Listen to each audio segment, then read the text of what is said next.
اس تفصیلی جائزے میں ہم ایک ایسے خوفناک سمندری راز کی تہہ تک جانے والے ہیں جس نے آج تک دنیا کو الجھا کر رکھا ہوا ہے۔ ہم بات کر رہے ہیں 1948 کے مشہور ایس ایس اورنگ میڈن کی مسٹری کی۔ اس ایکسپلینر میں ہم تمام حقائق اور شواہد کو بالکل منطقی انداز میں جوڑیں گے۔ تو چلیں سیدھا اصل کہانی کی طرف چلتے ہیں۔ میں مر رہا ہوں، ذرا سوچیں، یہ صرف 2 الفاظ نہیں تھے بلکہ اس بدقسمت جہاز سے آنے والا بالکل آخری اور دل دہلا دینے والا پیغام تھا، اور اس کے فوراً بعد بس ایک انتہائی گہرا خوفناک سناٹا۔ ان 2 لفظوں میں کتنی دہشت چھپی ہے، اس کا اندازہ ہمیں آگے کی کہانی سے ہوگا۔ اب یہاں مورس کوڈ کا ذکر کرنا بہت ضروری ہے۔ آپ کو تو پتہ ہی ہوگا، یہ ڈاٹس اور ڈیشز والا طریقہ جو دھند اور نمی جیسی رکاوٹوں کو چیر کر ہزاروں میل دور تک پیغام پہنچا سکتا ہے، اور یہی وجہ ہے کہ عام ریڈیو کال کے برعکس اورنگ میڈن کے اس گھبراہٹ بھرے پیغام کو ایک ہی وقت میں کئی امریکی اور برطانوی جہازوں نے ریسیو کر لیا تھا۔ یہ واقعی بقا کی آخری پکار تھی۔ تو سب سے پہلے بات کرتے ہیں اس سگنل کی جو اس گہری خاموشی سے ابھرا۔ منظر کچھ یوں ہے۔ فروری 1948 آبنائے ملاقہ کا بالکل پرسکون سمندر کہ اچانک ایک ایمرجنسی سگنل آتا ہے۔ پہلا پیغام، ایک ڈاکٹر کی فوری ضرورت، لیکن پھر چشم زدن میں صورتحال انتہائی خوفناک ہو جاتی ہے۔ اگلا پیغام آتا ہے کہ سیکنڈ آفیسر اور عملے کے باقی تمام لوگ مر چکے ہیں، اور پھر وہی آخری نامکمل پیغام جو ہم نے ابھی سنا۔ یہ تیزی سے بدلتی صورتحال بتاتی ہے کہ جہاز پر جو بھی ہوا وہ بہت اچانک اور جان لیوا تھا۔ اب چلتے ہیں اس تفتیش کے اگلے اور سب سے سنسنی خیز حصے کی طرف، اس بھوتیا جہاز کی کھوج۔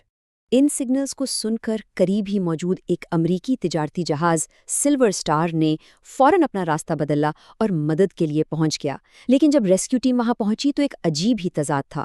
باہر سے جہاز بالکل پرفیکٹ، کوئی نقصان نہیں، کوئی سوراخ نہیں، بس خاموشی سے تیر رہا ہے، لیکن جیسے ہی ٹیم اندر گئی وہاں کا ماحول غیر معمولی حد تک ٹھنڈا تھا اور پورا کا پورا عملہ مطلق دہشت کے عالم میں منجمد پڑا تھا۔ سلور سٹار کی ٹیم نے جو منظر دیکھا وہ سچ میں ناقابل یقین تھا۔ ہر ایک شخص کی لاش پر بالکل ایک جیسے تاثرات تھے، آنکھیں پوری طرح پھٹی ہوئی، منہ کھلے ہوئے اور بازو آگے کی طرف نکلے ہوئے، جیسے کسی نظر نہ آنے والی چیز سے بچنے کی کوشش کر رہے ہوں۔ کیپٹن سے لے کر عام افسران، اور حیرت کی بات، جہاز کا کتا بھی انتہائی جارحانہ اور منجمد حالت میں مرا پڑا تھا۔ موت سے زیادہ وہاں خوف کا راج تھا۔ لیکن ٹھہریں، اس مسٹری کا سب سے حیران کن حصہ تو اب آتا ہے۔ اتنے زیادہ خوفناک تاثرات کے باوجود کسی بھی شخص کے جسم پر ایک بھی چوٹ، زخم یا کسی قسم کی لڑائی کا کوئی نشان نہیں تھا، بالکل زیرو فزیکل انجری۔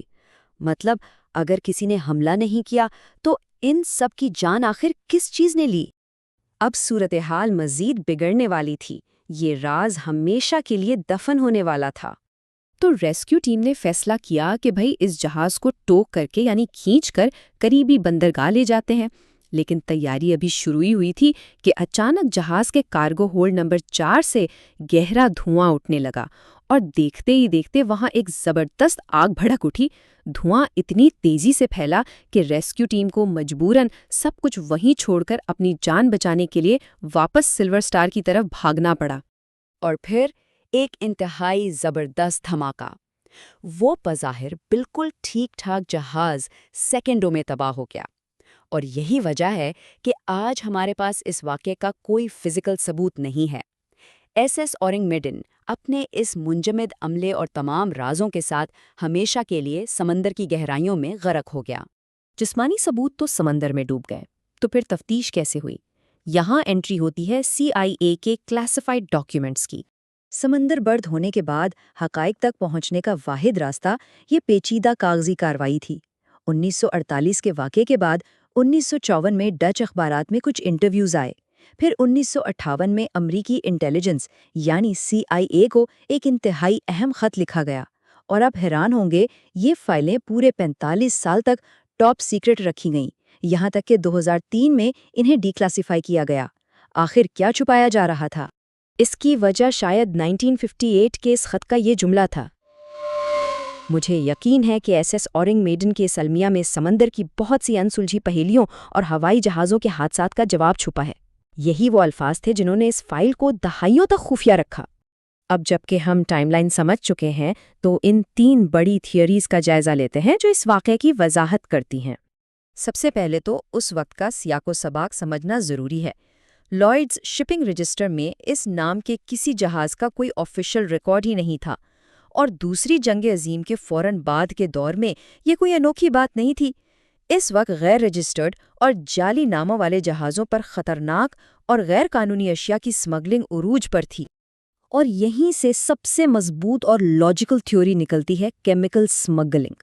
اگر یہ جہاز پوٹیشیم سائنائڈ جیسی چیز سمگل کر رہا تھا تو جیسے ہی اس میں سمندر کا پانی ملا ہوگا ایک انتہائی مہلک گیس بنی ہوگی۔ یہ گیس سیکنڈوں میں دم گھونٹ دیتی ہے اور جسم پر کوئی نشان بھی نہیں چھوڑتی۔ یہ عملے کے تاثرات کی بالکل پرفیکٹ وضاحت ہے، اور وہ دھماکہ وہ یقیناً غیر مستحکم نائٹروگلیسرین کی وجہ سے ہوا ہوگا۔ یہ پوری طرح سے سینس بناتا ہے۔ دوسری ہسٹوریکل تھیوری ایک بہت ہی تاریک باب سے جڑی ہے، جاپان کا بدنام زمانہ یونٹ 731۔ یہ یونٹ دوسری جنگ عظیم میں اپنے خوفناک بائیولوجیکل اور کیمیکل تجربات کے لیے جانا جاتا تھا۔